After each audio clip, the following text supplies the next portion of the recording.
avec la vérité des urnes. Il s'agit manifestement d'une escroquerie électorale inacceptable et de nature à provoquer des désordres généralisés sur l'ensemble du territoire national. Aucune Congolaise, aucun Congolais ne peut tolérer une telle forfaiture qui, en fait, est une grave atteinte à la dignité de notre pays et à son peuple. Mes chers compatriotes, tout au long de ces processus électoraux périlleux et parsemés de toutes sortes d'embûches, vous avez fait preuve de courage et de sacrifice, d'une détermination sans faille, et vous n'avez reculé devant aucun danger pour garantir l'avenir. Je salue votre patriotisme et je vous en remercie.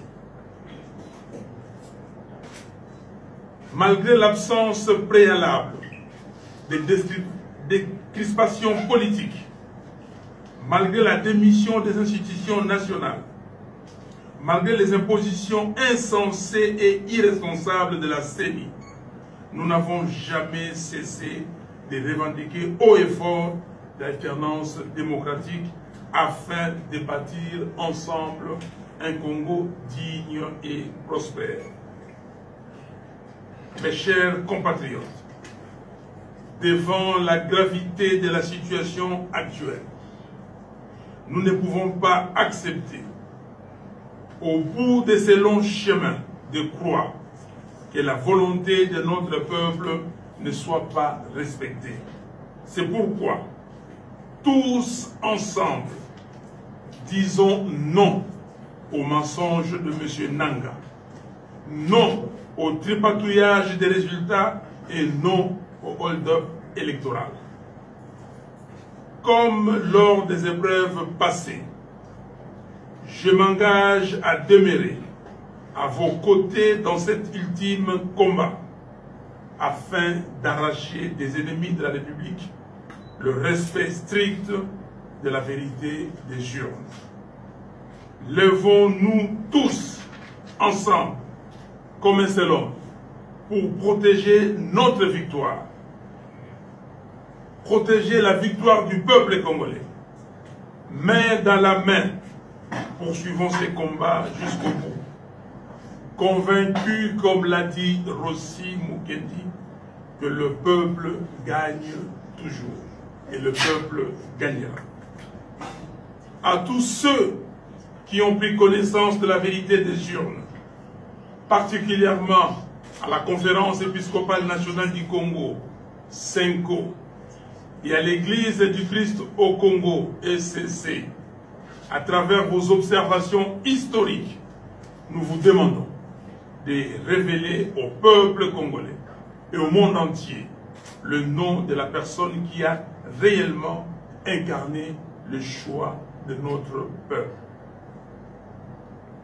Aux Nations Unies, à l'Union africaine, à la SADC, à la CIRGL et à tous les leaders du monde, je vous appelle, au nom de la solidarité entre peuples, à soutenir le peuple congolais dans ces nouveaux combats pour le rétablissement de la vérité des urnes. À la jeunesse congolaise, à la société civile congolaise, à tous les mouvements citoyens et à l'élite congolaise, je vous invite à vous approprier ces combats pour le triomphe de la vérité des urnes et la conquête de notre liberté. Ainsi, je le répète, nous rejetons catégoriquement le résultat publié par M. Nanga. Puisse Dieu Tout-Puissant vous bénisse, puisse le Dieu Tout-Puissant bénisse les Congos. Je vous remercie. Bonjour bana ya mboka bana ya Congo mbote na biso RDC na biso Congo Kinshasa mbote. Spécial actualité de la semaine na lombangu toye awa na banza boyebi ponani. Lobby na butu tozelaki bana ya mboka bazelaki ti toye kokoma na bangonga ya tongo tongo nde toye koyoka kake ebeti. Kake ebeti pona nini balobi ba résultat ekwe. Donc ba résultat ya l'élection 2018 babengi yango ba résultat provisoire oyo bapesi eningisi une partie ya bana mboka et sepeli ici une autre partie pe tie na bisusu na mituna na katikati wana. Mais comme on dit et comme je dis toujours, le monde est divisé en deux. Donc quelque part chacun se retrouve na esika oyo yé akoyi ko se retrouver soit na mawa soit na eseno. Na lombango mingi na congosynthèse.com to le caponet congovojan.com na bandiko na biso surtout le kola ndiko na biso popo en lamuki na tongo tongo pona kozela biso kuna na Canada et puis bandiko na biso Softwares Canada balamuki tongo pona kozwa biso bandiko na biso Congo Millennium toza presque ngonga moko na Irlande et puis bandiko na biso ya awa Timo Provisions RTV sikaza na Afrique du Sud a uta déjà osala émission mosusu ya makambo yo na einda.com. Ndeto yambi na lombango mingi mpaka Omar oyo tozalaka na ye toyene na lombango balobi mobundeli abundaka tina suka mobundeli alembaka te atomba makasoki akpai est-ce que mpaka akpai to akpai te losako mpaka mabe maladi jangi a'udhu billahi minash shaitani rajim bismillahir rahmanir rahim ya solo baramboka bobanga nite mpo ezali makambo ya mike ezali makambo penda ya minene te soki botali mingi bobangi ezala te bozala na bino calme na Congo makambo nyonso oyo toyebisaki bino bolumbu akoba yango oyo ebimi epi boyebake bolumbu akoba wana eko continuer mais eloko ya liboso restructuration na komba na libanda po biso tozali nano na komba et cette résistance ezali pona ke ba okipa mboka na biso tozotala na babiloko wana te et puis boyebi esika makanisi na biso ezali la résistance continue oyo ba mona kike résistance na bango esuki maintenant ezali chance ya ko évaluer oli ya koluba oli ya kokomaka oli ya konini mboka ezwami kibokonzi bozongani kosala na kibokonzi na mboka tokoya wana bomba mabe lelo ezali kopanda mpoke matondo mingi na bino esika bino bozali bipai nyonso na matondo mingi mpaka na losako na biso ya lelo biso tolobi boye poti ebimaka bobele na miso poti ebimaka na matoi te ezala ya nguma ezala ya ndeke ezala ya nyama nkoi to nani te ya moto poti ebimaka se na miso lokuta mpaka mpoti ebimaka na miso na matoi te yango ebimeli biso matondo mpaka alors bana ya mboka c'est vrai ndenge totaki koloba awa tina kopesa nano bambote mingi ezali te mais parce que bandeko balamuki na ntongo biso nyonso tolamuki tozelaki depuis lobi ebandaki 13h 15h 20h 23h tina ndenge bino moko bomoni eye kokoma na ba heure na biso epa boye na UK ba 3h30 4h nde toyaki kozwa yango na bozeli nyonso na bolembu nyonso bana mboka ba lembaki te tozalaki awa na bino lobi tozalaki bino émission tozalaki ya monene lobi il y a panique confusion et tension na mboka na biso oyo tozalaki awa tozwaki te bana ya mboka de partout balakisi bolingo na bango bana ya mboka de partout basali nini bazeli balakisaki posa na bango alors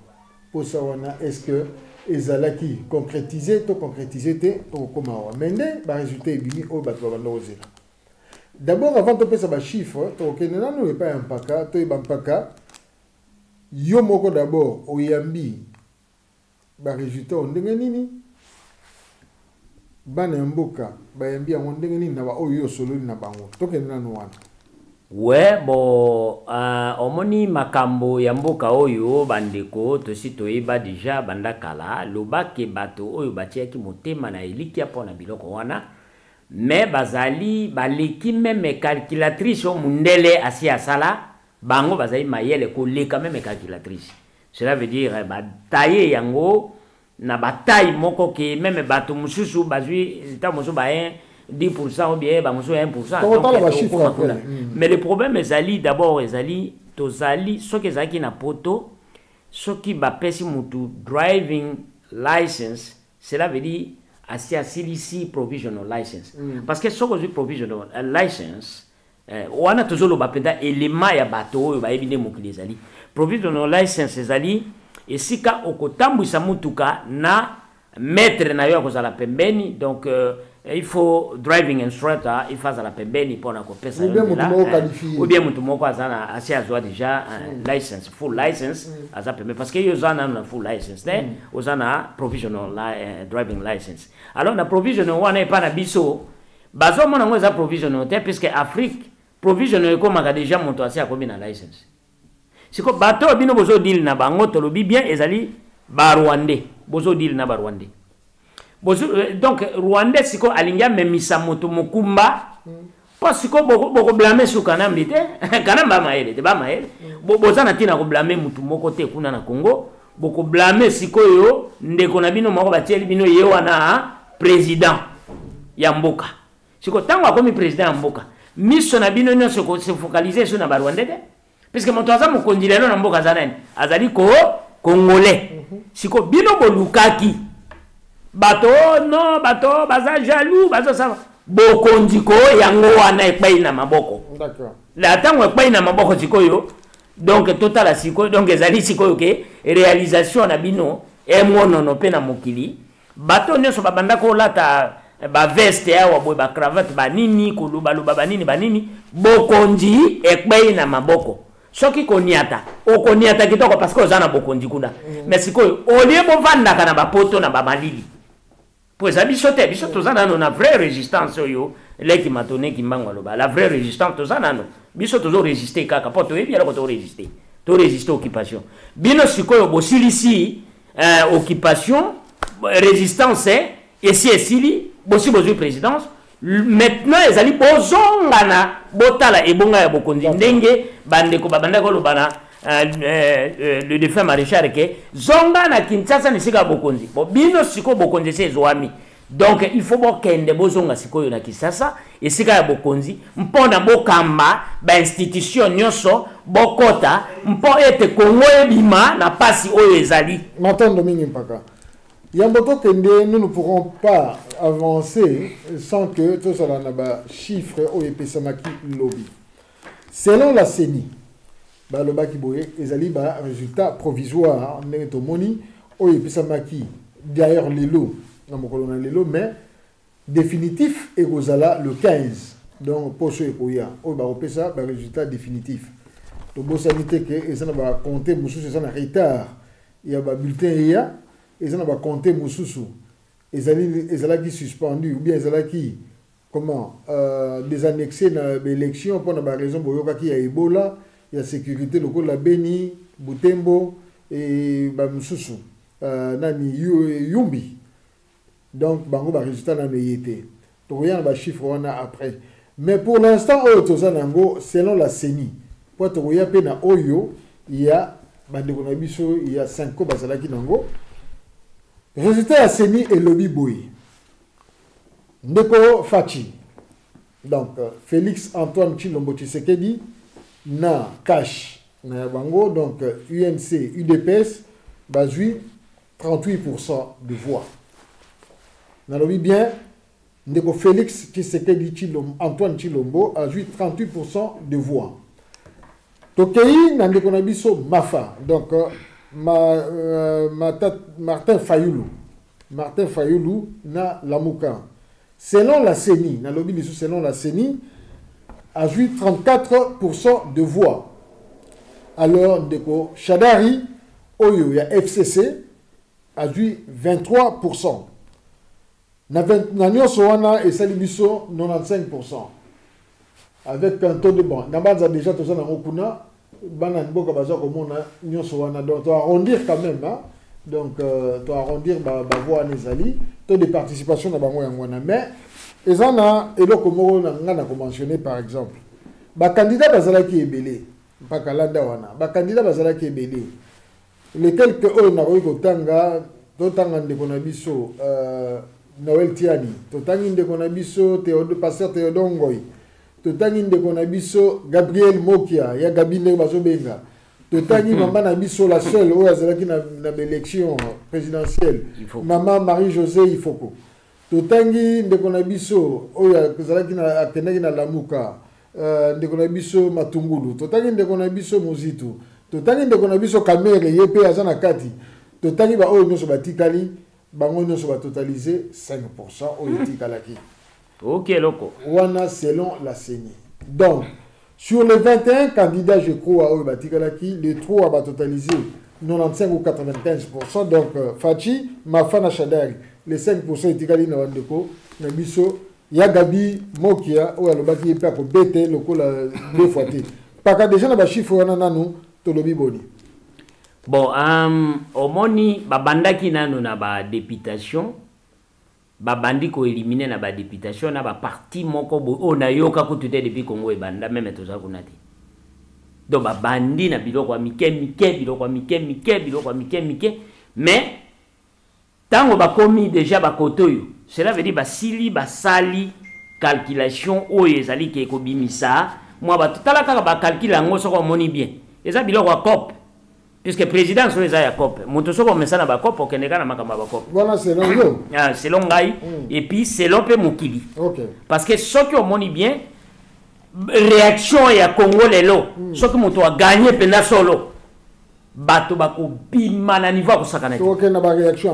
Parce que on wana ezali cop pepe na ebisi bino ka ke bozonga parce que biso na notre ali awa to ya résistance. Olia ko sala biloko pa pamba, président c'est quoi bozonga po bobongisa Congo. Biso to akunate et puis to zana tina kutute ezotala kutu bisote. On comprend. Le problème est ali boy. Ba élection ezalaki basé banda kala basi basala biloko nyonso wana tout depuis Nairobi tango bazongi basalaki ba calcul wana et systématiquement pour ba bomba ba internet banini ezaki tango nano bazo sala ba calcul wana ba yeba ko évaluer biloko mike banini parce que ebanda ko sale makaka wana tango moni déjà que balobi que non bato bazo pesa ba calcul mususu banini na ba internet il fallait ba couper nano couper ya ba internet. Là, on parle pour na bien ya Congo. Toujours le bâté pour na mutu moko pour na ni toujours le bâté pour na Congo. Et Congo lelo est côté na désordre moko systématique.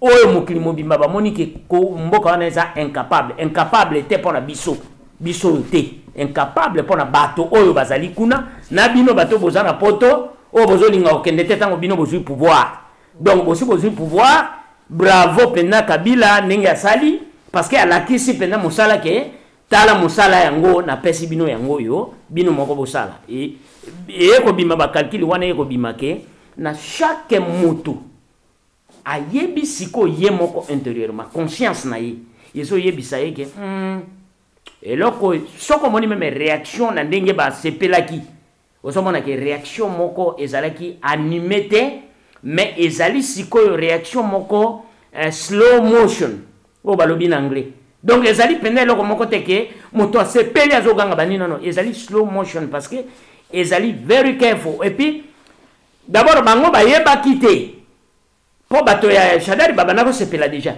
ba yeba quitter ba ko sala eloko wana bato ba yeba quitter mais bango moko ba yebi ke to ko sala eloko donc à partir de bango moko ba yebi mais bazota la siko réaction ndenge nini ba ko programmer puisque ba yebi moto nini alongi même ye moko kanambe Hippolyte ayebi moto nini alongi mais ayebi que il faut basala kaka eloko wana pona ba maintenir na Congo et j'aimerais bien ba congolais bozonga ko sala na batuti et ça très bien parce que mboka wana moto azo commander ezali batuti et tuti siko ya pesi bino pouvoir po moto apesi bino pouvoir eza peuple te o boko yo ganga eza peuple te to ko continuer na ligne droite o tozali na yango c'est pas le peuple congolais o ya pesi pouvoir lelo ezali batuti ba monique ba komi na danger. Donc il faut pas ça et quand on va pesi pouvoir ezali bande ko na biso o bandimi ke kozwa présidence na ndenge wana ndeza malamo bozwi présidence mais boye bakake na bandi ndukuna tokomi nano te bitumba ezali na bandi ndukuna toyebi te esika ekosukela à partir ya entre population donc il y a un grand problème mpaka soki nalandi yo bien olobi ke basalaki ba négociation depuis Nairobi toyebi que Cash asalaki ba négociation nango na partage à pouvoir entre autres ndeko na biso Félix Antoine Tshilombo Tshisekedi président ndeko Kamere Vital premier ministre wana ezalaki entre les deux partis ya Cash mais sikoyo tomoni ke avant proclamation il y a élection tozalaki awa tolobaki yango ke ba tractation et salamaki ba négociation et salamaki to kondanaki que biloko wana salamaka avant te bango bango baye kondima yango ezala bato ya pouvoir ya FCC ezala bandeko na biso ya opposition entre autres ndeko Jean-Marc Kabund même ye moko ndeko Félix bandimi ke basalaki ba nini ba négociation oyo balobi ezalaki mpona besoin ya nini ya réconciliation ou bien ya kimia mboka motuna ezali boye soki déjà Cash bayokanaki partage ya pouvoir na Nairobi et consort et que sikoyo baye kosala partage ya pouvoir na Kinshasa rétribution ya ba poste ezali ndenge nini pouvoir balance nango ekozala ndenge nini nangonga oyo tozali kokende soki effectivement ba résultat définitif et puis d'abord bravo na ba résultat ebimi na ndeko na biso Félix ndenga longi na l'instant ba pouvoir ekozala partager de nini congolais ma mingi cela veut dire que pouvoir komi président si azwami ezali esengo mingi na ba congolais o bazui président ya bango moko congolais puisque c'est pas rwandais oyo akozwali sous Congo eza bien mais pouvoir ndenge ezali wana boye pouvoir ndenge ezali wana soko lingo bandisa pouvoir na mboka il faut ba département nyonso président gérer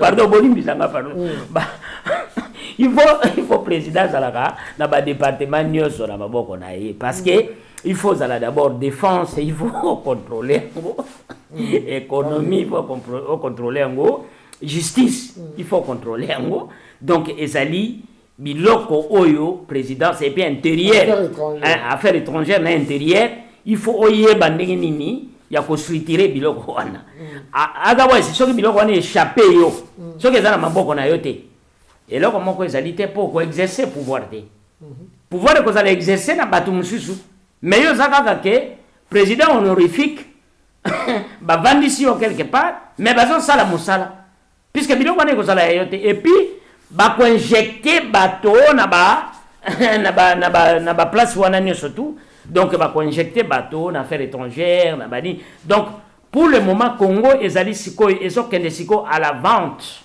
osomona vente aux enchères donc pays na biso ekei na portée ya bato oyo bazali na makanisi ya mike ce n'est pas que comme makaka président pour na histoire na comme président mais na kati ya mboka na yo eloko moko ezali te d'abord soki bakay pour na ba inaugurer yo il faut okende sikoyo na présidence au palace donc bokonzi il faut banda na palais présidentiel donc il faut kende au vanda pour na ba yeba esika ozali ko vanda ezali esika ya kibokonzi parce que kibokonzi ezali ozali na contrôle ya makambo nyonso faut bayaka epai na yo yone motokolo bakete na boyiboy yone motokolo bakete na lingi boy mais wana ezali c'est-à-dire que même okene na palace présidentiel yango na ebité soki bako livrer yango ba pesa yo ou bien ko vanda wapi parce que nazo mona bato bazo sepela wana mais tozana nona un grand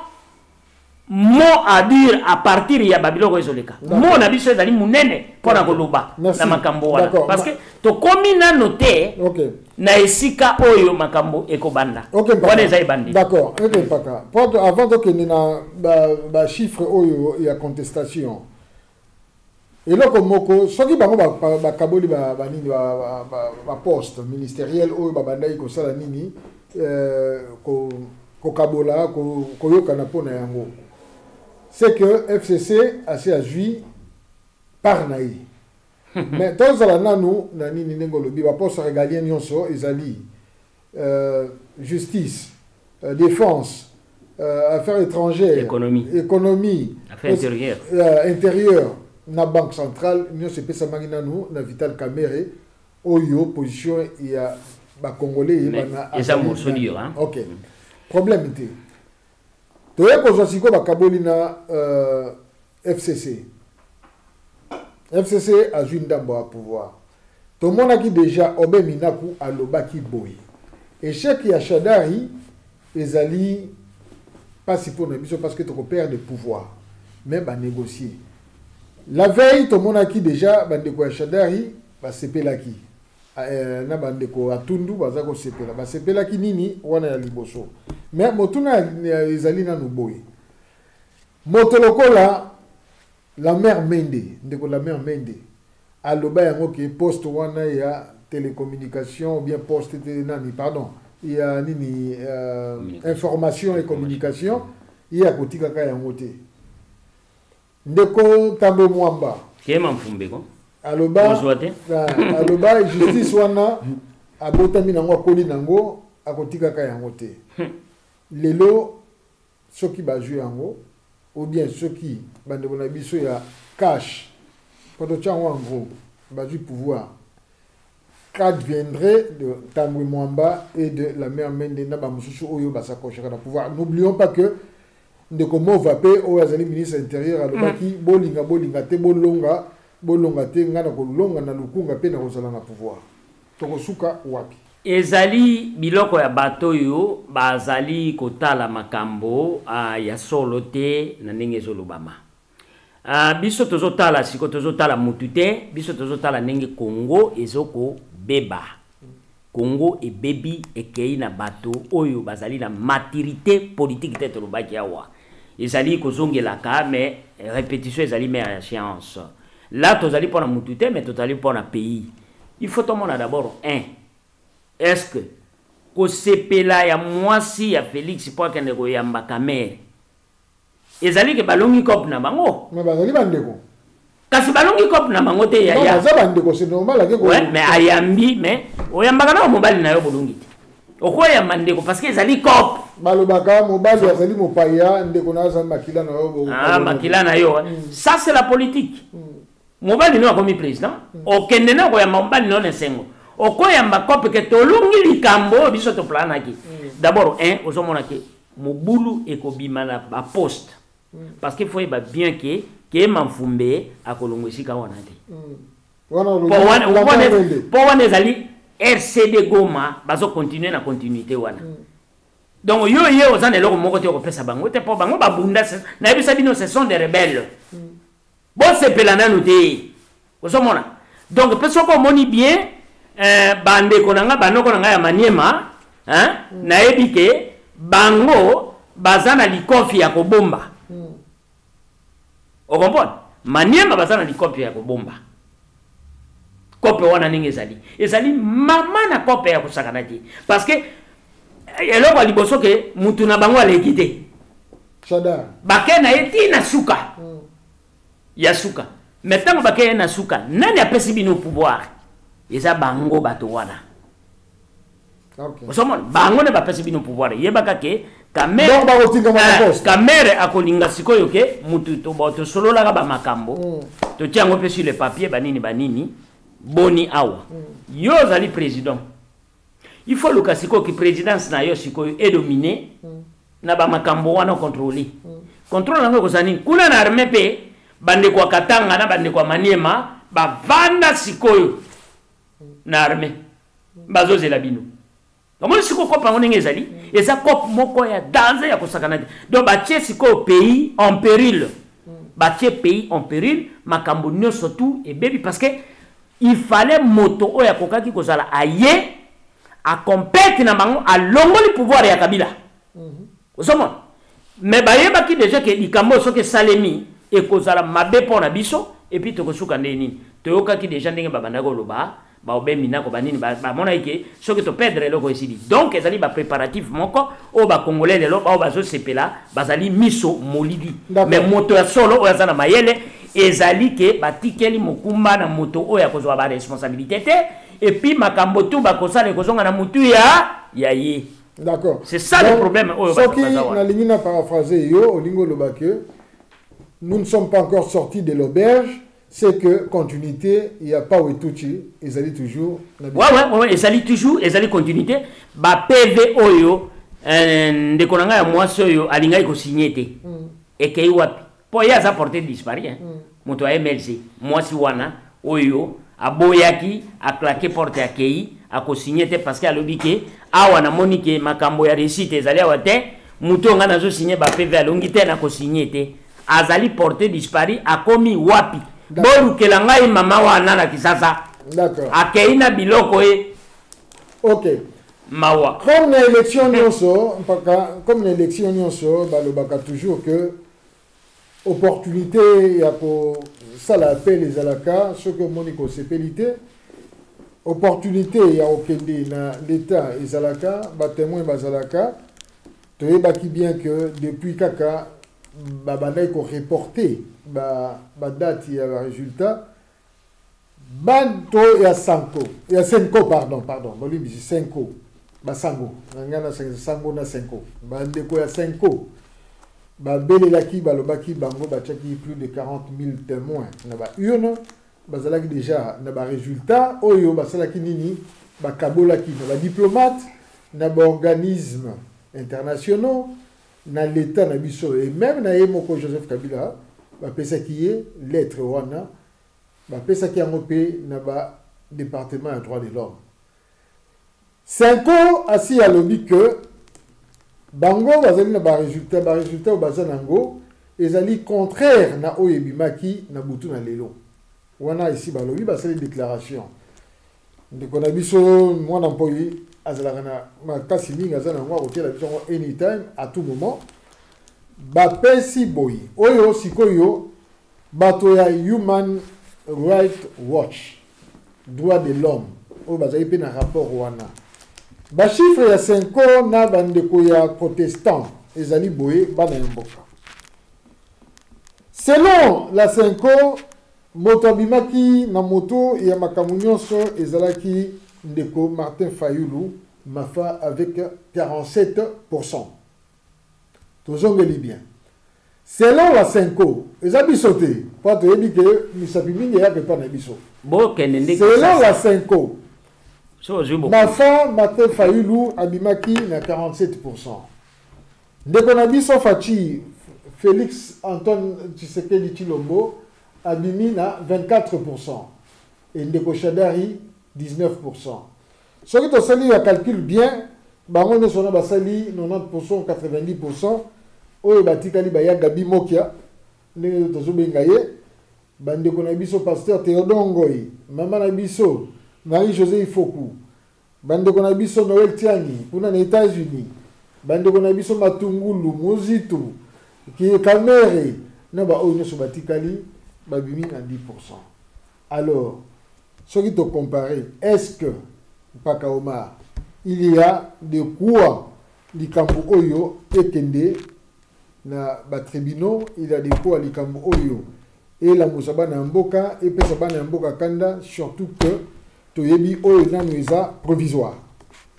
Bon, ngai nazane loko olobate puisque même bikoma koma bazo koma ngai tozana ba chiffre wampaka nalingaka na ngai motote na Congo na yebisa bino ke leader na ngai akufa c'était Pierre Moulele na za Moulele biloko neza bozoba biloko mo ezanga te pour le chiffre je dis bien que chiffre ebimi ezali ya bato bakendeki 40 et quelques mille et puis 10 000 ya ba protestants ba pendant qui presque partout na ba compilation oyo ezali chiffre oyo ezali ya solo parce que soki bo solo ezali ebimaka et puis ekobima na bato oh bazali baolo babo ezali ke ba étranger. Ce sont les Congolais comme nous o bazomona na réalité nde batiaki yango mais comme babo réalité puisque bikolo mingi ya Congo bazaka lokuta moyibi balinga réalité te nde omoni ba réalité wana biloko wana eza confronté o ezali ba chiffre o bazwaki yango po baya kopesa senko que voilà biso na ndenge tomoni na ndenge to s'organiser partout tala eloko tomoni ezali boy. Mais na bato par exemple que babimisi chiffre na bango moko ngana zane eloko na koyebisa bango te. Il faut ne résister pour na ba ibi bango ba voir. C'est ça le problème, c'est ça. Parce que eloko ne se les alaka. Justement, on va voir résistance pour les alliés au tribunal. Ouais. Il faut pas résister by any means necessary. Donc, on résister na cause moko za juste. C'est-à-dire qu'il faut résister jusqu'à ce que bakoyoka malobana yo et puis bako considérer yango. Résistance c'est à dire que boka nous la pongia ba bébé alors que yo gagné. Bon résister dans sens que bolongi élection, ba ibino élection parce que gouvernement il y a place à lingaki ayebaki que bato oyo bazali toujours na connivence na ye bako il faut luka mutu moko oyo azali pembeni na ye po apesa ye po alobaki bien que même Jeannette tokoki kopesa pouvoir on dirait pouvoir yango eza ya bango bayaki wana na Congo tokopesa pouvoir on faut topesa na mutu moko oyo toyebi ke donc oyo toyebi ke tokovanda alors bozui pouvoir olia kokomaka bozonga na kisasa na esika bozui pouvoir po biso toza nano na résistance oloko lobi wana ke bango balobaki bakopesa pouvoir toyokaki la mère Mende wana eza ba phrase na bango. La mère Mende alobaki nous ne pouvons jamais céder le pouvoir à Martin Fayulu. Alobaki avant même ba vote et ça la majeure période de campagne. Alobaki nous ne pouvons jamais céder le pouvoir à Martin Fayulu. Tolandaki ndekonani Bitakwira alobaki que ce qui est encore Martin Fayulu, ces pays, nous sommes là de Maniema, nous devons conquérir le pouvoir à tout prix.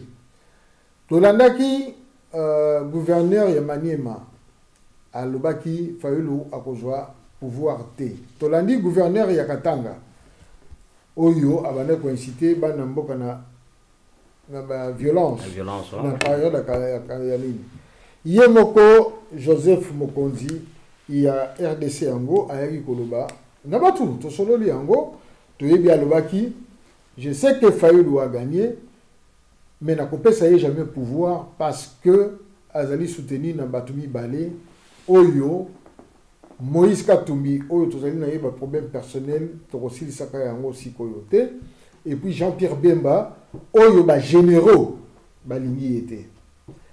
Maintenant la question est de savoir est-ce que la vie, tolobaka yango déjà na émission moko, la vie, l'avenir d'un peuple, d'un pays doit dépendre des caprices d'un groupe de gens, de leur soif. Il y a pouvoir et puis il y a nini pona tokoma Congo na ndenge tokomi sikoyo. Attends. Ouais, parce que na ndenge tokomi sikoyo tozali tokozala diviser ti mokolo réalité ya sole kobima biso toyebaki na Congo ke biso toyaki résistance te pona babiloko te. Résistance na biso ezali ke pays na biso ezali occupé. Voilà les causes oyo biso tosalaka résistance. La cause biso tosala résistance ezali ke pays na biso ezali occupé. Vous savez cause o biso to kotela ka makambo ke bato baya ba okipa mboka na biso. Ezaki pona biloko yote. Pona ba votité, pona ba nimité. C'est-à-dire que bato baya ba okipa mboka na bino, ba vanda na ba institution, ba kosa bandeko na bino, ba kosa lokola bino moko bozo gouverner et maintenant na mécanisme na bango. Qu'est-ce qu'il fallait faire? Il fallait ba sala ndenge nyonso tango pouvoir na bango esili. Mpona bakotisa moto oyo ya bino moko. Yaloko bazo yebate. Moto oyo ya bino moko. Moi j'ai vécu en Ouganda tango na moni genome na biso akomi na Kampala. Po akutana na ba Museveni. Na yebisaki na lobi ke Jean-Guy esili c'est fini. Bo espérer loko moko te na Congo. Congo ezali toujours na maboko ya Batuchi parce que ye azako représenter ba ima na Uganda yende moto azali boss na bango lokola kei kuna ko fêter na bango comme ça boss attendre te ke loko moko ya malungu ezali ba ko sala ndenge ndioso ata moto ba alongi ba élection bazo kende ba ko céder te parce que ezali servi na bango et maintenant ba petit congolais oyo bazana makanisi yase oyo bazana na mayele te oyo ba yebi na loko moko te jusqu'à merci Mpaka je crois que moi déclaration à 5 ans ezali wana na écran na biso bandeko bakoki kolinga kotanga yango batanga yango français ezali pasi mingi te pona biso nyonso na kotanga yango Nous prenons acte de la publication des résultats provisoires de l'élection présidentielle qui, pour la première fois dans l'histoire récente de notre pays, ouvre la voie à l'alternance au sommet de l'État. Cependant, de l'analyse des éléments observés par cette mission, nous constatons que les résultats de l'élection présidentielle tels que publiés par la CENI ne correspondent pas aux données collectées par notre mission d'observation à partir des bureaux de vote et de dépouillement. Nabanza, Botangi Yango, Balinga, Kolbane, Tolbani Lingala, que Bango ba monique Makambo Oyo Seni a Pesaki, Nabutu Alelo, Yango te, Bango Bazali Nango, Oyo, Bazouaki, Naba bureau na Bango, il y a vote na dépouillement, Naba observateur na Bango. Nabanza, ceux qui contestation Zali, Bandeko bazana contestation contre la Senko. Senko azana numéro naye, azana email naye, azana nini. Bobenga kuna.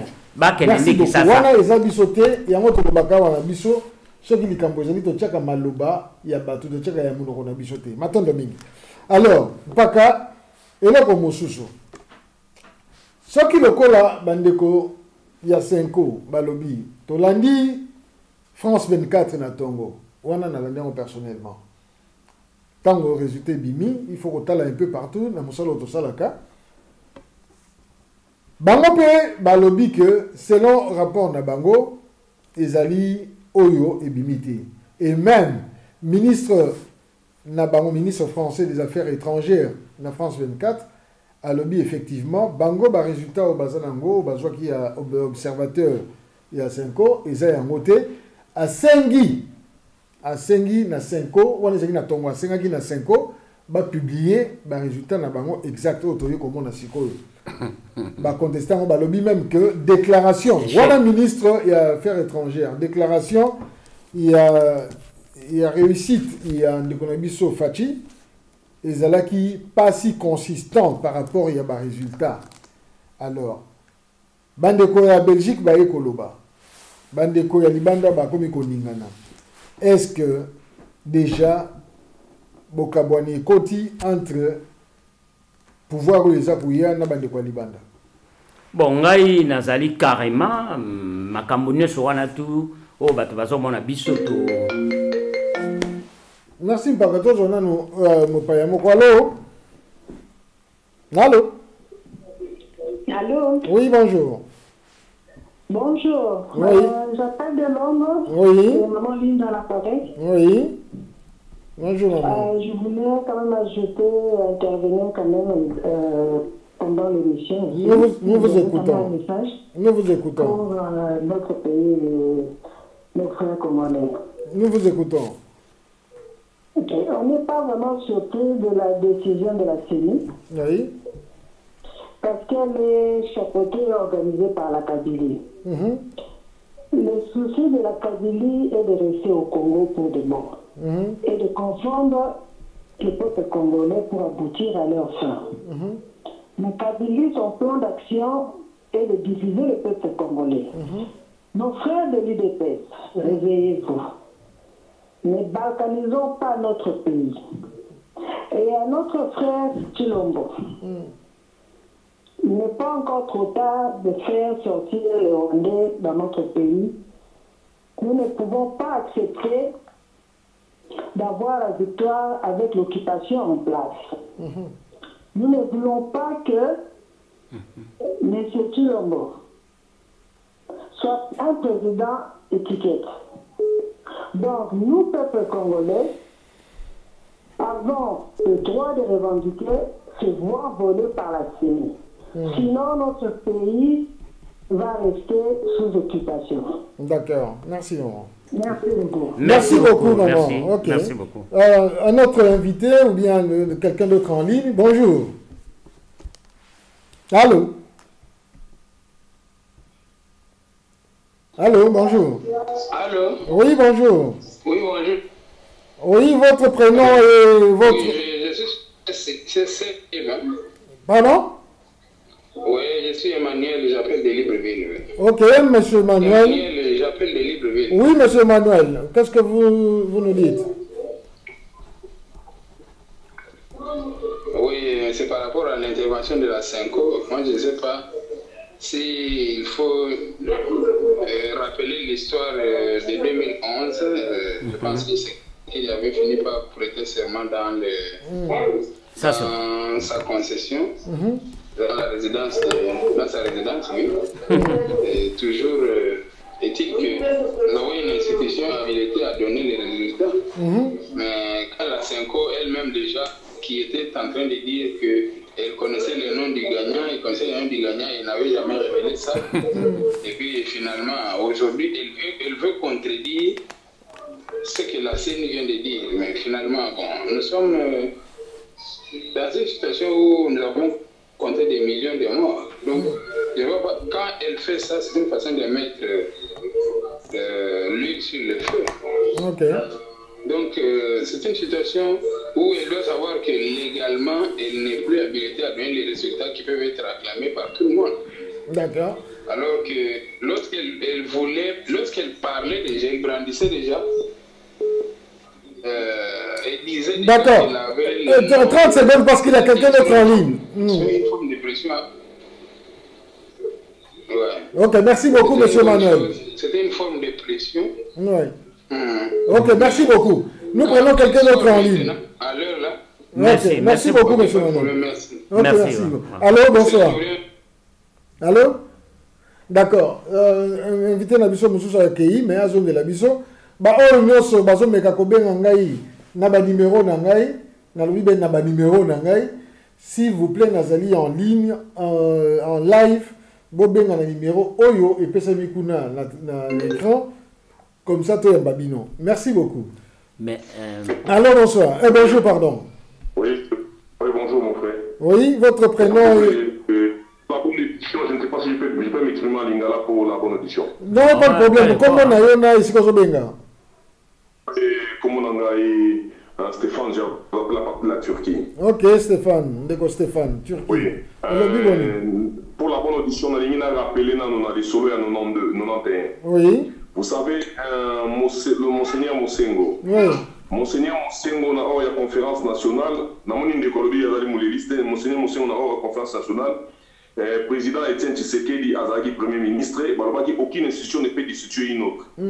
Mais vous remarquerez, Monseigneur Mosengo le soit comme en action plus na AGECA et assumé par son frère Kaniki. Et vous savez, Salaki HR, il fallait ce qu'on a HR PT pour détruire Tshisekedi. Et les lots où tout le monde surtout dans la campagne et les kaki. Matin, il faut si les boycotts, s'il y a une élection, qui n'est pas forcément machine, on a voté. Dans la dernière minute, dans 2 villes, Pamba, accueilli, alors Big Back in débat voté. Mais si on a une chose qui est beaucoup remarqué, faible même il y a élection, et ça l'a marqué, n'a pas tout haut, il fallait pas voter normalement, pas tout sous va voter. Et en économie, surtout il y a la Mouka, il y a un tribal. Bakotisi bato o nego tout atu ya bandu bazo solo la bani surtout en accusant la tribu Luba bakoti batebele ko critiquer ko finga ok toza combat tozo ka Kabila akende tozo ka tribu nanga ina yo to landi na ba réseaux sociaux partout incite au modèle ba fingeli Félix Tshisekedi même ndeko vani na plateau ataka ata mutu moko te et lelo o balobi élection na balobi victoire na ye. Lobby, il y a 2011, on a 5 ans, oui, 30 secondes, 30 secondes. 30 secondes. Ok, donc alors, on a une chose qui est très importante. Comment les alliés individualité Fayou n'a pas de base, les alliés lobbying, il y a des métiers, des voleurs, des criminels, des lobby, on va travailler dans la Kabila, merci beaucoup. Je crois à cette victoire. Nous devons goûter par Marielle Tulibanda. Merci. Merci beaucoup. Allô, bonjour. Allô? Allô, bonjour. Allô, ok. Ndeko.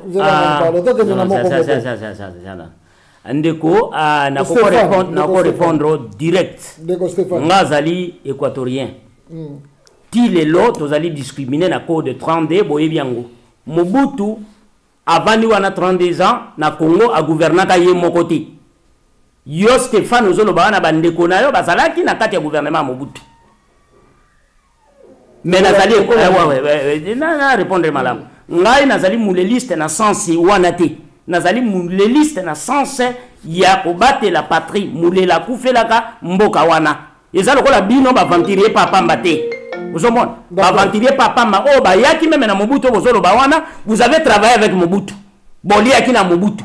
Lelo ezali batuti bazana kati. Ye ndeko na bino yazui président sozoloba ke o baluba o banini banini o bamongo o banini o baswahili banini en ezate. Bondimi bozala na batuti parce que bobalela batuti mwana. C'est comme ça qu'on peut répondre na makambo ya Congo. Mais yebaka ke Congo wana ndenge bozo kenango. Et kozala te ke bobute mutu moko te akoko zoake akosa biso na bozoba Congo mobima bandima na bozoba. Tokondima yango te. Tozana mutu na ligne. Allô? Ezali te pona ke oba finga moto wana ifazela na. Oh ezali très important ko bisa ke il n'y a pas mutu moko azo finga moto tozo kende na ba fait o ezo mona na mokili mobima. Merci beaucoup. Allô, bonjour. Oui, bonjour. En fait, je voulais participer. Oui, c'est votre prénom? Oui, mon nom c'est Kayembe Pierre. En fait, je vous appelle, c'est pour dire que j'étais membre de l'IDPS, mais malheureusement, j'étais déçu du fait que j'ai compris que Kabila, quand il se trouve en difficulté, venait dans sa poubelle pour prendre les gens pour le relever. Parce que quand vous savez, avec Sami Badibanga, il a été Premier ministre, Bruno Tshibala qui est Premier ministre, et maintenant il se trouve qu'il se trouve en difficulté, il prend Félix Tshilombo. Félix Tshilombo, c'est vraiment une marionnette qui est là pour servir les intérêts des Tutsis, des Rwandais. Alors, pour cette situation, en tout cas, nous sommes vraiment très déçus et celui qui est passé le président, c'est Martin Fayoulou. Tout le monde en a vu dans les images. Mais quand vous regardez, quand Fayoulou est entré à Kinshasa, on l'a refusé avec des bombes lacrymogènes et avec la police qui empêchait ce qu'il soit en contact avec la population. Quand il est allé à Kindu, on l'a interdit d'aller à Kindu, Martin Fayoulou. Oui, 30 secondes s'il vous plaît. 30 secondes. C'est pour dire, c'est lui qui est le président, c'est Martin Fayoulou, c'est que nous sommes en train de l'appuyer et ne pas laisser ce pouvoir entre les mains de tous les Rwandais. Ce n'est pas Félix Tshisekedi qui est devant, c'est Kabila qui est derrière. Toutes les décisions, c'est Kabila. Nous sommes entrés dans une Kabila bis. Merci beaucoup. Voilà, merci beaucoup, Ndeko Kayembe. Oui, Baka. Malembe. Omoni, le problème est bateau. Le problème est bateau. Ils allaient que bateau, basali tellement mal renseigné. Allô. Allô. Bonjour. Allô. Ok, continue par bateau. À tout moment, au Kata, celui qui est la ligne. Bateau, basali mal renseigné. Renseigné mes athées. Bakato Kananan. Opinion, oui, d'accord, mais ceux qui sont dans la ligne pour un respect na biso na bango parce que bazo benga na singa, tozui mais nazo ko koma awa, ndé to répondre dès que nous pouvons avoir compris. To ko répondre mais to ko avaler te biloko on avale dès que on va muleli c'est ya yebi mulele. Ayebi bato ba boma muleli. OK. Bon. Ya yebi bato ba boma muleli. OK, tozo bunda kona ko zande comme ça za la kia. Pendant ce temps tozo a 2 points et ndeko na biso Stéphane Alobi, vote za la qui normal, c'est vrai que en 2006, 2011, l'Église catholique a fait ce qui est le résultat où elle a voté. Nous nous demandons pourquoi, ça c'est moi, pourquoi l'Église catholique donne les résultats. Allô, bonjour. Allô? Oui, bonjour. Bonjour, je m'appelle Paulo, ici à la Suède Kaboza. Oui. Je voulais juste donner mon point de vue de tout ce qui est toujours sur la plan en direct. S'il vous plaît, 1 minute 30. Ouais, ok. Mon intervention était juste pour dire aux gens qui sont en train de discuter gauche à droite, s'il y a de la résistance, s'il y a l'opposition, c'est le problème, il y a de soutenir moi car pour la parce que ça n'aide à rien à créer des analyses qui n'aident pas du Congolais parce que l'objectif c'est Kabila dégage. Kabila est parti, même s'il peut être derrière, si on aime notre pays, entre nous, pas le problème tribal, ils ont pour Akumbamboka. C'est ce qui est important. Parce qu'on va rester tout le temps dans les analyses, Merci, Ndeko Paolo. 20 secondes sur le dossier, ils sont conclure. Comme ça, nous sommes tous sous. D'accord, merci. Tous sommes Ndeko Moussous dans la ligne, tous sommes Ndeko Paolo. Ok. Pakaoma, d'abord, nous sommes Ndeko Paolo, à lobby, résistance, combat, ndenge, batubazako finga koloba, les problèmes ezali. Moto finga te. Tous ceux qui sont des vérités. Ce sont des termes véridiques. Est-ce qu'on peut s'en attendre à ça? Lobana. Ok. Problème ezali sikoyo, il y a aussi la nini, il y a que soutenir moi na mboka na mission azanango. Kabila Saki, même sur Kazana Sima, Basaki. Donc, on se dit, moi, d'abord, que ça y est, mais allô bien. Oui, allô, bonjour. Allô? Oui, bonjour. Oui, bonjour. Bonjour. Je voudrais un peu intervenir dans votre émission. Oui, votre prénom et vous nous appelez.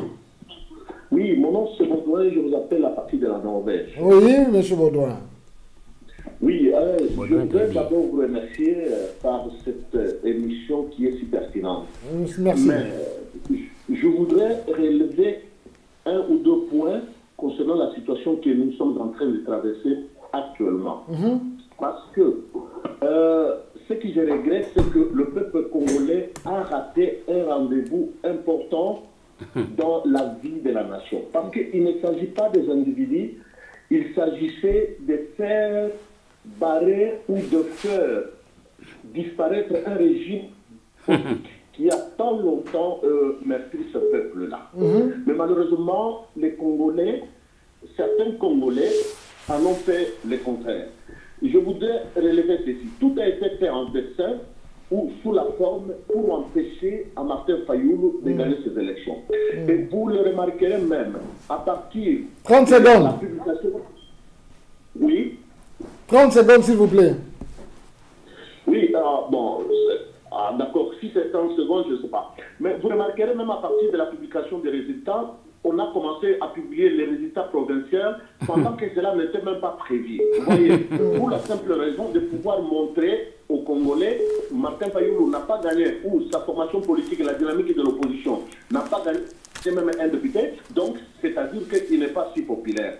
Et je voudrais terminer avec une parole d'un juriste français qui a dit que c'est le même marteau qui frappe, mais on en a réduit seulement le manche. Merci beaucoup. Aujourd'hui, nous sommes en face de la concurrité incarnée par Félix Tshisekedi, élu de PES, et c'est ce qui est malheureux pour le peuple. Merci beaucoup.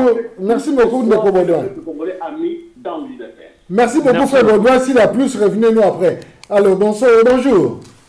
Ok. Tozongeli nanu ndeko parce que zana liloba et pas ya ndeko na biso nani nawa. Allô, bonjour. Oui, allô? Oui, bonjour. Oui, alors je vous appelle de la France. Oui, votre prénom s'il vous plaît. Boy.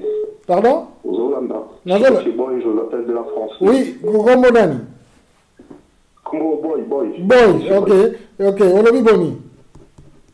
Donc voilà, on a une intervention dans l'Indonésie par rapport à Bateau Vazolo Bakeno. Félix apparemment a déjoué piège, il y a la Mouka et tout ça. Donc ça y est tout l'objectif quand même. Sauf qu'il est dans la Moutou, va déjouer plan là Félix. Dans quel sens? Il dépêche depuis longtemps, même depuis papa, toujours caché toujours au Rwanda, Babomba. Ça il va toujours à cachette, mais tout ça, ça a été toujours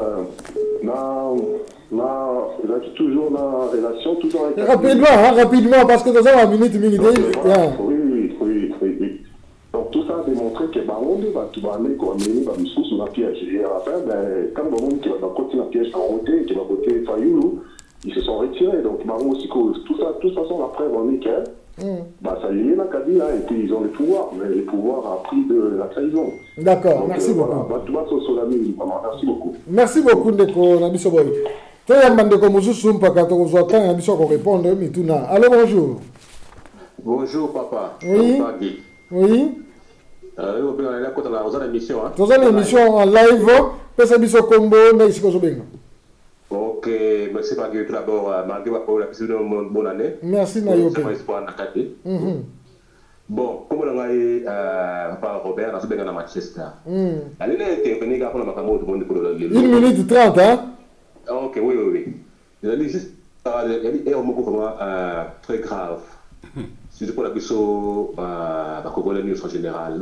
Moi, en tout cas, moi, je suis là. C'est avec éviter ce que nous réserve. Ah, quel est qui ça?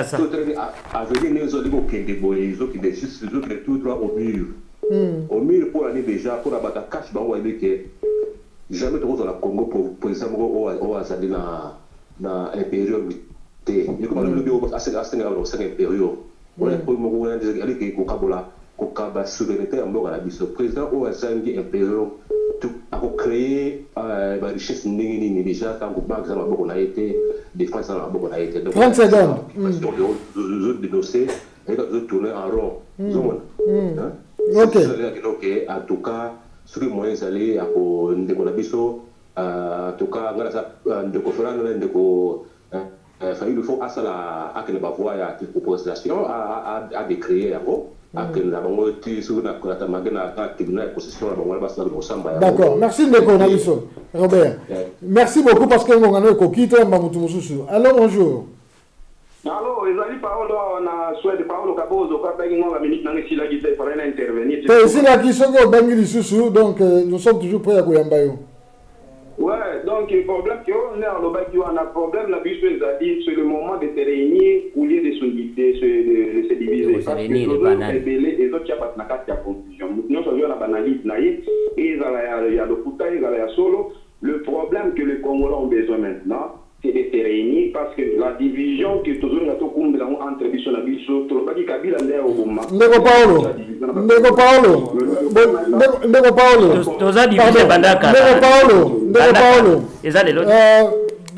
Exceptionnellement, na zalana yo parce que na boyo na limite échange na nini. Tous se réunir au lieu de se désunir. Qui a commencé à se désunir au lieu de s'unir? Natuni nanu yo. Pardon, Natuni Ndeko Paolo. Tous se réunir au lieu de se désunir. Qui a commencé de se désunir au lieu de s'unir? Mais c'est Kabila qui est à la base de tout. Oui, mais maintenant, qui est à la base du reste? C'est le système tout ce que les gens disent, ils veulent diviser le Congolais, mais Ndeko Paolo, ce qui Kabila Azalaki na base, il y a des unions wana et que Azali toujours wana. Comment voulez-vous que les Congolais s'unissent en ce moment? Non, mais il y a une des choses, le gouvernement encore n'est pas posé. Ok, le gouvernement n'est pas posé, sachant que ce gouvernement a été établi d'avance. On est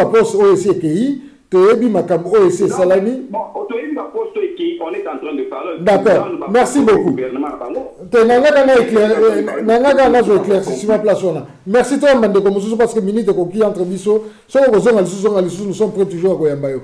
Merci beaucoup. Allô? Allô? Ok. Ndeko Paolo, tu as échange. Tu as au moins 10 minutes tout à l'heure. Allô, bonjour. Oui, bonjour. Oui, je vais intervenir. Ok, Ndeko Lucien, lobby boni.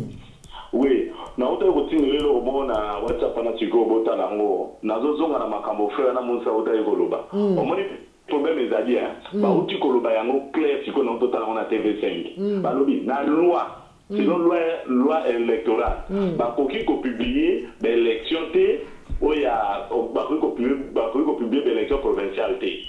Puis en plus nanga le aye a pesité que on a na place boye na boye aye maboka ta lobi sont des aventures. C'est déjà ba aventure. Sont des aventures. Et ça va aventure. Mais singaye nana contre félicité atani konanga na ningaye. Mais problème ya Félix ezali ka c'est tozo kufa kaka na ba point au moins ba poste stratégique. Oui ça maboka batwana et le comité tozo kufela. Pe déplacement pour na batwana ba bima et kozala té. Soko siliti zonga mabota soko siliti na bozonga. Botana WhatsApp donc mona message na tinelo mona ndenge mona mo sana do détailler mot par mot ndenge ezali zo pende. OK. Merci beaucoup de conditions. Allô, bonjour. Allô. D'accord. Allô, bonjour. Oui, allô. Oui, bonjour. Oui, c'est toujours Papa Baudouin qui vous appelle encore. Ah oui, Papa Baudouin, oui. Oui, je voudrais toujours en fait parler. Oui. Le fait que la CENI a publié le résultat en gros, je n'ai jamais vu le résultat publié en gros. Or, la loi dit qu'il devait publier ça centre par centre ou bien bureau par bureau. Et c'est ça qu'on lui a toujours demandé. Et tous les experts demandent que le résultat soit publié de bureau par bureau pour un peu évaluer et voir est-ce qu'il y a la vérité des livres ou pas. Et la CENI, c'est un théâtre que Nanga a fait hier. C'est un théâtre et c'est la honte pour la République. Le gouvernement va placer notre aussi équilibre. La place régalienne, le place de souveraineté, on a déjà donné ça aux autres. Et ce que vous devez savoir, on ne devient pas Premier ministre si on n'a pas encore gagné la majorité parlementaire. D'accord, 30 secondes. Ce que la Kabylie est en train de jouer aujourd'hui, c'est qu'elle donne la majorité parlementaire pour que à l'intérieur de la Kabylie, que ça sorte un Premier ministre. Merci. Il sait que peut-être c'est Chadari qui sortira comme Premier ministre. Merci beaucoup. Ipso facto, ça ne sert à rien. Amputer de toutes forces régaliennes et toutes forces souveraines, c'est-à-dire que nous tendons vers un président qui est comme une figure emblématique, mais qui n'a rien à faire, qui n'a pas une haine intérieure. Merci beaucoup, Papa Baudouin. Nous allons prendre quelqu'un d'autre. Merci beaucoup, Papa Baudouin. Nous allons prendre quelqu'un d'autre. Si vous voulez revenir, revenez-nous. Nous sommes toujours là encore quelques minutes. Merci beaucoup. Alors, allô? Allô? Oui, bonjour. Allô? Oui, bonjour. Bonjour. Oui. Comment est-ce que vous allez? C'est Gilbert Kiakwama, j'appelle depuis Paris. Oui, monsieur Gilbert Kiakwama. En fait, j'appelle parce que je suis vraiment très déçu de ce qui se passe au pays aujourd'hui. Oui. Nous devons comprendre qu'aujourd'hui, Félix ne va rien faire au pays. Il ne va rien faire parce qu'il n'a pas le pouvoir. Tous les ministères régaliens sont aux mains de M. Kamere. Et puis, nos frères Louba sont là en train de se réjouir. Ça m'étonne. Ça m'étonne, c'est quoi ce genre de comportement? Ça m'étonne vraiment. Et ces gens-là qui sont en train de se réjouir vivent ici en Europe. Mais ils ne savent pas que non, un président ne peut pas vivre s'il n'a pas la majorité au Parlement et tout. Ils ne savent pas, ils savent pas. Mais on ne comprend pas ce qui se passe, mon frère. Nous sommes vraiment révoltés, alors nous attendons la suite. Et je réforme que nous allons combattre la Félix jusqu'à la fin. Moi, je ne marche pas le mot. Nous allons combattre la Félix jusqu'à la fin de toute manière. Vous voyez, ça c'est inadmissible et les joueurs que les gens ont commun. D'accord. Vous voyez. Il y a qui bololait, hein?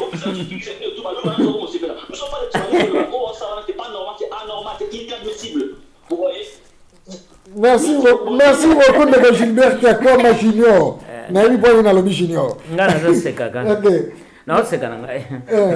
Alors, deux ans, vous êtes sur Gazali, vous êtes là, maman Jacqueline Paul sur Gazali, vous avez la paix contribution à eux parce que vous avez mis maman Marie-Thérèse là, de Toyebi Golandaka Biso. Si vous avez besoin de maman, vous avez maman Linda, tout le monde maman Lila, kuna na Suisse, bakomi. Tout ça, c'est maman Jackie P. Ça va bien? Oui, bonjour. Allô? Allô? Ok. Bakaoma, Tozongi. Problème, Tozonango Mingi Awa, ils allaient justement partager à poste ministériel, mais à poste stratégique. Le coup là, banque, le coup là, douane, le coup là, compagnie mini nationale, régie des eaux, Oyo, Mingi, et Kei, Namaboko, il y a. Mais un problème là, ils allaient. Ok. Avant la zone, on n'a pas de Mboka. Bana Mboka, ils allaient quand même. Allô, bonjour. Allô? Oui, bonjour. Oui, bonjour. Oui, comme on a ici, Bengabiso, à ta prénom à Pambo. Pardon? Comme on a ici, Bengabiso, s'il vous plaît. Ah, c'est moi, comme on a dit, Yannick, Nabengi, Namboka, Ok. Bon, on a dit qu'on a dit l'intervenant, tout ça, n'est pas lobby. Mais moi, on a tout simplement, bon, félicitations. Il faut féliciter le courage de Nanga, le fait qu'il ait publié, qu'il ait au moins Félix a gagné. Ça, il faut reconnaître pour montrer que non, pour la première fois, il y aura une alternance. Donc, moi, c'est tout ce que j'aimerais bien dire. Ok.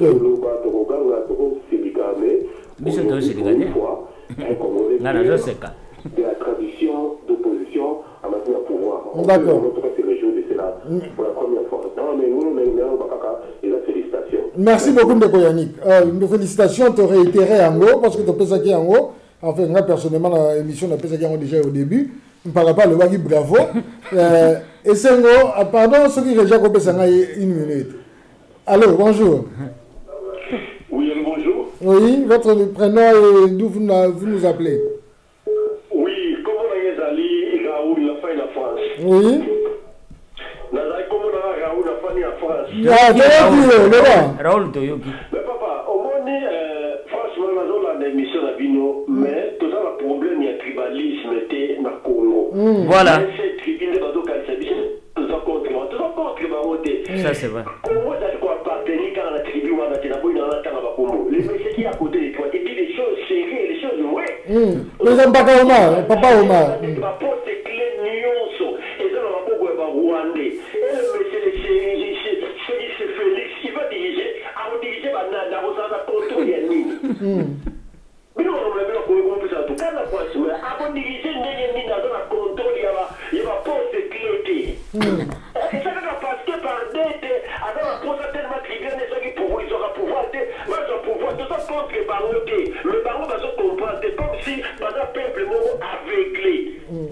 Ok. Pour combattre Félix, parce que derrière lui, c'est les Rwandais, c'est tout et point bas. Au revoir. Au revoir, le Raoul.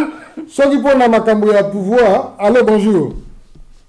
Pouvoir, je crois que IDPS ou bien Mandeko Akasai, Bazara na primature beaucoup de fois. Mabi Moulumba, Nani Tibala. Ok, bonjour. Oui. Bonjour, j'appelle depuis les États-Unis. Oui, votre prénom, s'il vous plaît, par... Je m'appelle Eric. Oui, Eric. Oui, j'ai suivi les interventions de gens. Oui. En fait, c'est bien. Les gens donnent leurs avis, je comprends. Sauf que moi, mon avis, c'est que le problème, c'est qu'il faut enlever de la tête des gens l'esprit tribaliste. Tout à fait normal que quelqu'un gagne un pouvoir, que quelqu'un de son tribu s'est réjoui. C'est pas un truc. Parce que si Martin Fayulu avait gagné et que les gens devant nous se réjouissaient, ça n'allait pas être un problème dans la tête des gens. C'est d'abord ça la première des choses. Parce qu'il faut enlever cette manière-là de voir les choses chez les Congolais. Et dans l'émission, vous devez faire un effort de montrer aux gens que ce n'est pas ça qu'on doit prêcher. Alors, de notre côté, c'est que si Martin Fayulu avait gagné, c'est ce parlement-là qui allait autre et aussi être. Voilà, ça n'allait pas changer. Il avait gagné, il aurait eu cette minorité dans le Parlement. Il s'en avait qui a changé. C'est vrai que nous avons des enjeux. Pour l'instant, il y a des enjeux qu'on doit faire attention. C'est que nous devons faire attention pour appuyer ce président-là qui est nommé, qui est... 30 secondes. Monsieur Rick, pardon. Monsieur Rick, avant de vous laisser partir, Monsieur Rick, pardon, avant de vous laisser partir, exceptionnellement, je fais ça peut-être pour recadrer les choses. Vous avez posé une très bonne question. Si Martin Fayulu avait gagné, je ne prends pas la part de Martin Fayulu, mais prenons le fait, les faits concrets. Je crois que le Lamouka n'a pas fait de concessions avec le FCC. Donc, les Lamouka n'auraient pas eu le FCC derrière le dos. Or, pardon, je vous ai écouté, écoutez-moi s'il vous plaît. Or, le Cash a fait des concessions, d'où l'inquiétude de beaucoup d'intervenants ici qui se disent comment diriger le pays avec le FCC derrière. Le dos de Félix. Personnellement, j'allais intervenir et dire que oui, c'est bien d'avoir un Congolais. Maintenant, un vrai Congolais à la tête du pays.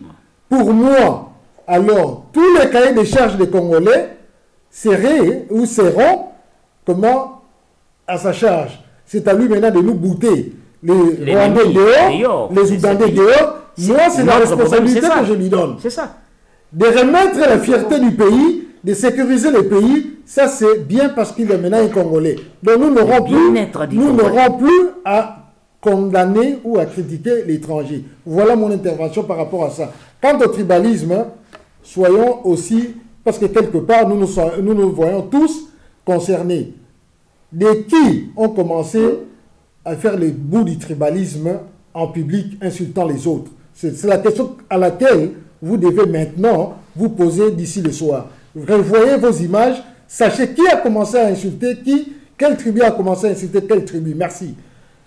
Allô? Sauf que moi, en tout cas, en général, nous n'avons pas vu le... En tout cas, je regarde... Ok, envoyez-moi votre numéro. Envoyez-moi votre numéro WhatsApp. Envoyez-moi votre numéro WhatsApp et je vais commencer à vous envoyer les images qui ont commencé à inciter le tribalisme. Je vous le promets. Merci beaucoup. Allô, bonjour. Oui, allô. Oui, bonjour. Oui, papa Jean Guézan, petit nom fistel. Oh, et il a d'autres comme. Boni. Ok, merci papa Jean Guézan. En ligne. Oui, on est en direct. Ok, voilà. Maintenant, juste intervenir pour apparemment, Bissonos dit que Joël Kabila, alors qu'il y a un que la Kabylie ne va pas donner le pouvoir à n'importe qui. Côté on a un machin qui est très clair que la Kabylie ne va pas donner le pouvoir à n'importe qui. Le pouvoir de comment est ministère se régalien, ils ont dans ma boucle il y a Vital Kamere et à part ça, tout le monde sait que dans la provinciale.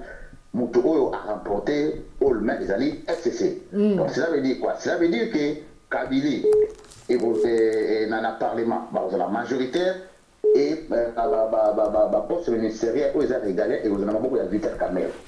Jusque-là, la bisoté. Changer Nango. Ça veut dire la présidente il y a étiquette. Bozong de la bisoté. Tout ça, c'est pour rien. Donc Kabila, il est toujours là. Donc après Kabila est égal à.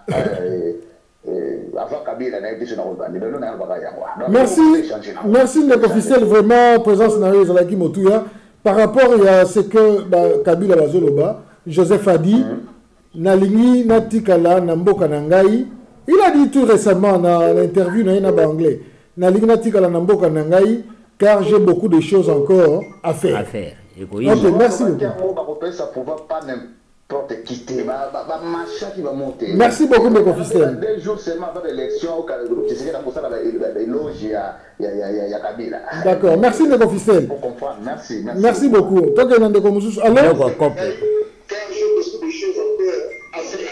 Allô? Allô, bonjour. Oui, ce qui m'a diminué le volume de l'écran. On a besoin de phone. Oui, mais attention, il y a un écran, il faut diminuer le volume, s'il vous plaît. Merci. Si vous avez dit, comment est-ce que vous avez dit? Comment on a patient Miguel Hakim et ma fiandise. Ok, on a vu Boni. Kenangai, lokonga na zolinga na loba. Au moni Congo, to souffrir beaucoup vienanga. To souffrir. Ngana za mutu ya est ya Congo.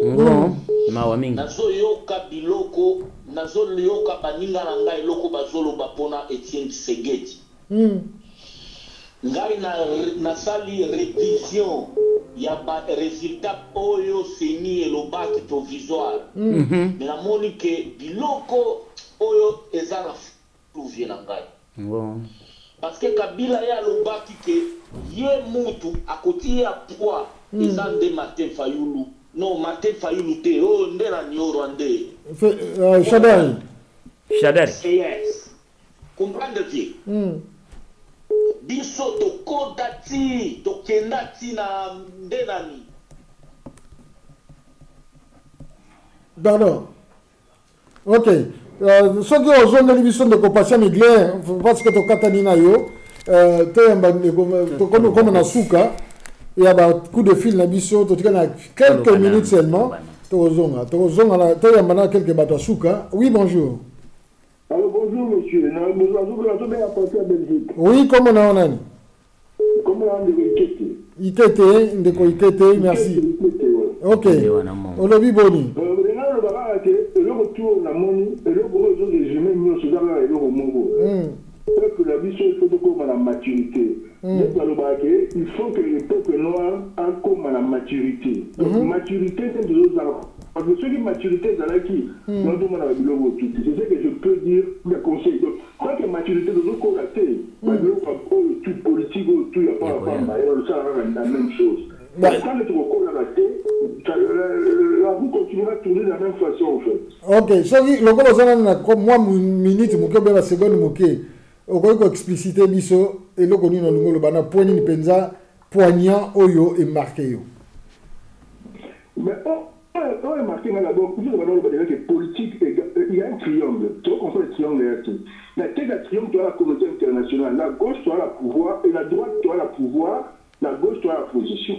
Et ça mélange, nous avons un triangle, donc nous travaillons ensemble. L'un est au-dessus de l'autre, la communauté internationale est au-dessus de la balance. Le pouvoir, les autres dans cette position, oui, là, on va diriger, mais ils sont tous dominés par une même force. Donc ça change absolument rien. Au hasard, la tête, ils sont dans un mécanisme. Merci. Nous, comme le niveau, il faut démontrer le mécanisme. Un jour, peut-être au coma, mais ce n'est pas aujourd'hui. Donc il faut que nous travaillions dur pour ça. Merci beaucoup, Débat. Merci beaucoup. Alors, toi, nous sommes dans mon tour. Allô, bonjour. Allô. Allô, ok. Tous on a non de quoi souka de quoi ikete alobi maturité politique. Ouais, nasina loba déjà yépe na ebité bon peut-être atalaka. Maturité politique wane bandaki bandaka la tango Mobutu azana pouvoir. Et na loba ki yango ne bato bazo loba tout ça bani biloko nazo loba ezali ba fait. O ezo mona les palpable. Ok, donc ambassade de comme ça. Allô, bonjour. Ezali sous papa Baudouin. Oui, papa Baudouin. Nalingi na répondre à la question il y a très loin lobby que si Fayoulou gagnait au Moni. Alors, la constitution congolaise prévoit certaines dispositions dans Bino Pango. Si Fayoulou gagnait et qu'il n'a pas la majorité au Parlement, qu'est-ce qu'il devait faire? Il devait d'abord nommer les formateurs. Comme Kabila a fait en 2011, il a nommé le vieux Mwando Simba de mémoire. Et que ce vieux-là, son travail devait être pour identifier ou faire sortir la majorité parlementaire. Et à partir de là, dès que la majorité parlementaire est sortie, c'est de là que sortirait un premier ministre. Alors, au cas où Fayoulou ne devait pas avoir une majorité sortie de l'Assemblée, qu'est-ce qu'il devait faire? Il devait nécessairement, parce que la Constitution lui donne le pouvoir, sauf qu'il FCT n'a eu de fait, la majorité n'a été, il devait dissoudre cette Assemblée et convoquer de nouvelles élections législatives pour avoir une majorité, en fait que cela puisse nous permettre de bien gérer le pays. Du contraire, la Constitution congolaise ne prévoit pas ce que vous avez chez vous en Angleterre ou aux États-Unis, ce qu'on appelle l'impeachment. Une procédure de destitution du président de la République ou du Premier ministre. L'impeachment, je pense que vous le savez. Impeachment. De trahison. Mais dans ce cas précis, Fayoulou, s'il n'avait pas la majorité, il devait dissoudre cette assemblée et convoquer de nouvelles élections législatives rapidement en fait de constituer. Merci beaucoup, Papa Baudouin. Merci beaucoup, Papa Baudouin. Un ou deux autres intervenants et nous allons conclure notre mission. Allô, bonjour. Allô. Ok. On va prendre un ou deux autres intervenants pour la fin. Na relevé le comment. Omoni soki moto a gagné élection na mboka. Bayebaka élection wana ezali masqué. Oui, allô, bonjour. Pardon. Allô. Allô. Oui. Allô. Si possible, de diminuer, de baisser votre récepteur, comme ça vous nous suivez au téléphone. Allô? Ok. Merci. Nabanza tokosuka na ba téléphone wana pa ngonge ko mukuse ba téléphone biso live peut-être tozongela ngo bayebaka moto tozongela nanu ba téléphone lo 19h bon ça soka muta suka avec permission. OK, allô. Allô, bonjour. Oui. Ouais, c'est Roni Mosengo. Oui. Vous appelez d'où? J'ai dit Roni Mosengo. Oui, j'ai compris. Vous appelez d'où? Des États-Unis. Ok. Qu'est-ce que vous nous avez sur le plateau aujourd'hui?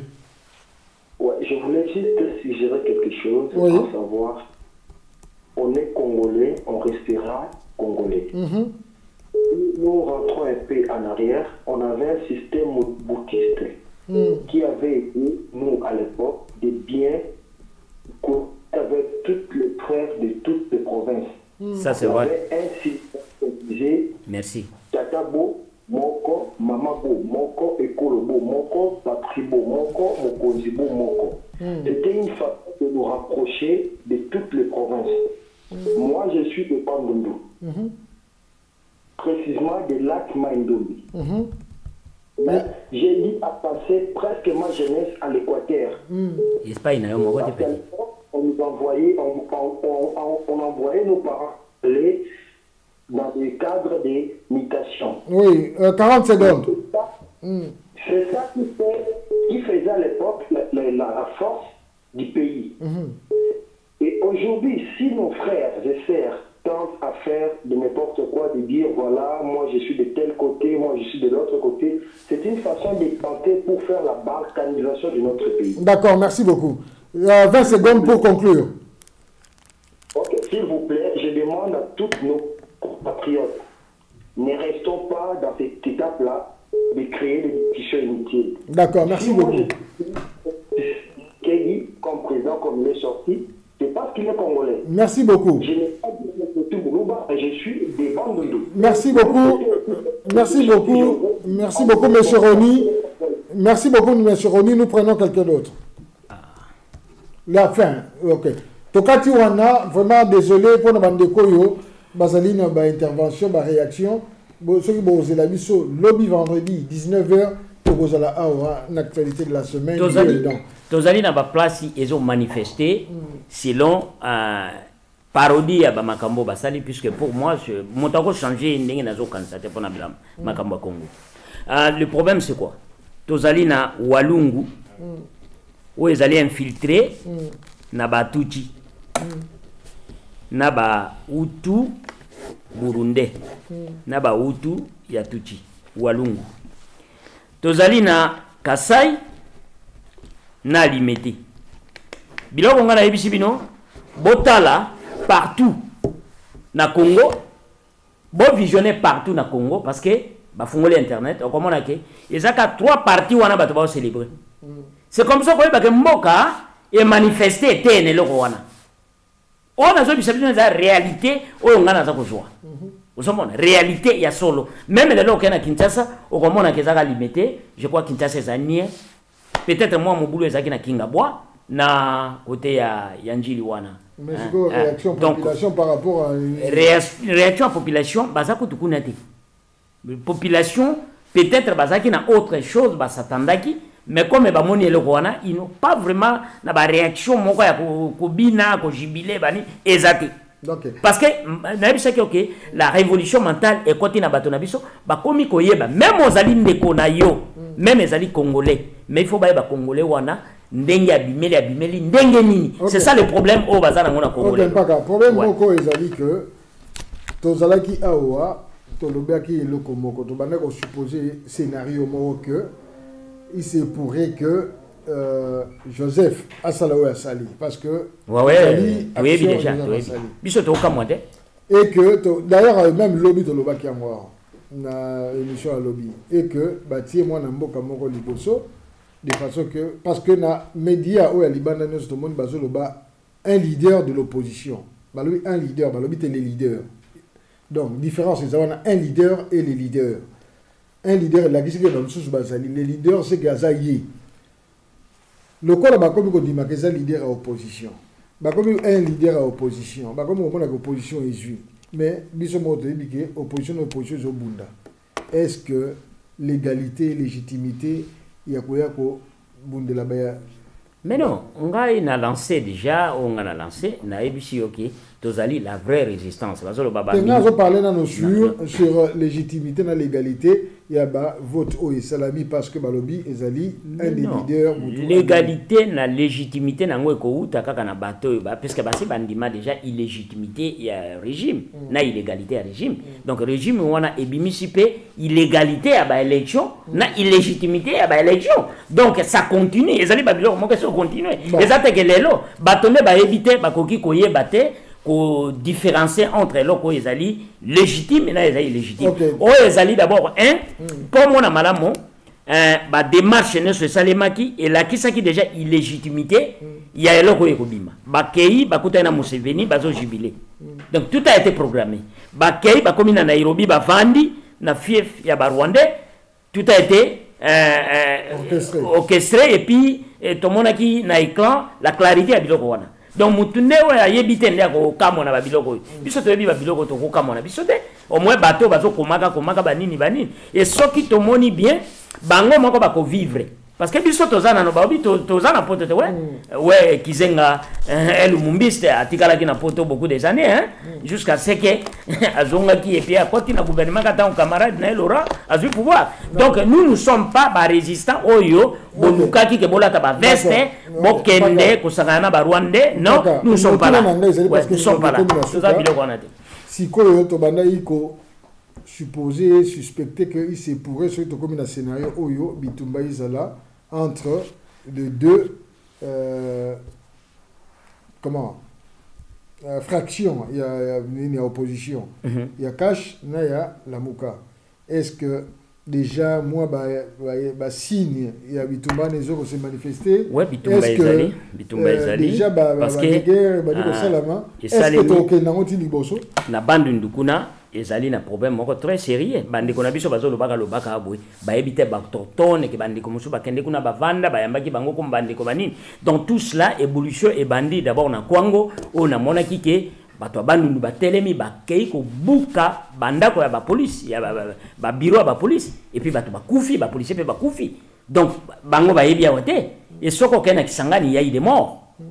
Est-ce que bazoye bazo komaka bikomaka bazoye ba makamamboka na bango et puis soki bakena na nini wa kingabwa il y a eu des troubles ya kosakanate et puis na chango il y a eu aussi des troubles donc ba tension et kozala puisque il y a là comme ko ebimi ezali réalité eza basé sur le réalisme té donc eza irréel OK eza na scénario moko na ka wa contestation ya boye soki va monique nyamu parce que to moni déjà ONU a lobini ni que a sali appel na peuple congolais ba meka ko restrain ko se réserver na ba violence non ONU ba ko restrain parce que les violences ezali te kaka na ba poste électoral na mona mutu moko ko violence ya Congo ezali du jour au jour OK ozoma ezali te que pour na ba élection la violence continue et puis e ko continuer parce que ba base ya violence na nelongwe te pe ba koki ko longola yango te c'est ça na ba circonstance ya boy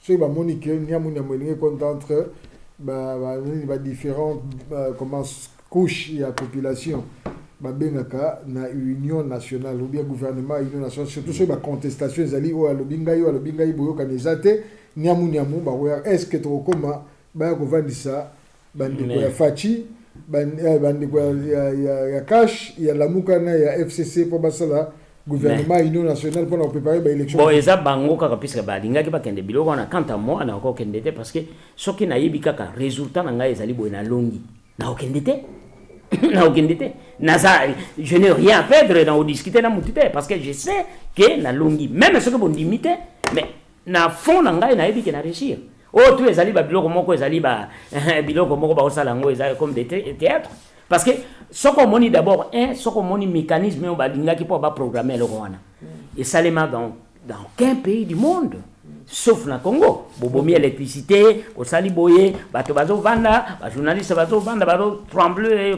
comme ça pour telema debout donc eza ba biloko moko ezali ba petitesse d'esprit o ezali na Congo ne ezali ba biloko moko moto ko tolérer ngote ke alo bakeo tozui mokondi banini bani à moins cause à l'aveugle puisque dans tout cela au comment on a même façon ya kotia mokondi yango ezali façon te otozomona même na ba pays d'Afrique ya solo c'est zéro na une minute soko ils n'ont rien foutu na une minute soko yebisa bana mboka oyo zana mona motema Yambonga na clôturer. Bana mboka biso tozali awate pona kosime bazizani banini. Ya engard oya pesi ngai mawa mingi koma yebi histoire te. Mobutu asali 32 ans, maintenant mosu tata na ye abanda ko li mbongo Mobutu. Mobutu asali 32 ans, mais na kati ya ba famille na binu boyebi ke bozalaki na kati ya MPR et puis bobandaki ko sala na kati ya gouvernement Mobutu. Ça me fait mal que bato bazali irreconnaissant. Même mutu akufa ko reconnaître même bien-être ya mutu wana. Bokosuka na mabe. Parce que la malédiction et bandaka soki mutu aza ko reconnaître te et loko bolamu ya mutu ya pesi ata muke. Wana za malédiction. Du fait que mutu wana même azaki mabe, mais soki apesa ki bolamu ata muke zo reconnaître te. Boko reconnaître ya Barwandais et vous savez très bien que Barwandais ba agisaka ndenge bino boza ko agir te. Parce que ba sali bino tendresse, mais na tendresse wana loko les ali provisional na kasi license pour beaucoup mapena bona full license. Bon, comment on appelle makambo ebele robima parce que pour moi même bato maniema ils sont là calme ba ebi eloko ba lingi et même ba soda ba ebi eloko ba lingi. Donc tokoki na noter comment to kende biso non non biso toloba ke tokokende na noter biso tozali na na résistance même bozolo ba mindoki mais banani babetaki mindoki. Merci beaucoup mpaka to komiwana to komiwana to mpaka c'est zéro tokomona à partir ya makambo yo que bozoba et kobima pe boko regretter pe parce que tant bo regretter bozo ne pas bisoté bo kenene ki sasa. Merci beaucoup mpaka bo kenene ki sasa émission na biso bana mboka balobi mwana mboka mutazu pouvoir ezali congolais. J'espère que ce qui permet comme définitif le 15 tokozala soso na iloko ko reprocher ba étranger te tokozala na mwana mboka oyo ozala responsable ya makamuna biso. Bon, on a mis sur le 19h, tu vas continuer la réaction et puis une évolution à ma caméra. Martin, JG Komiko, bye bye.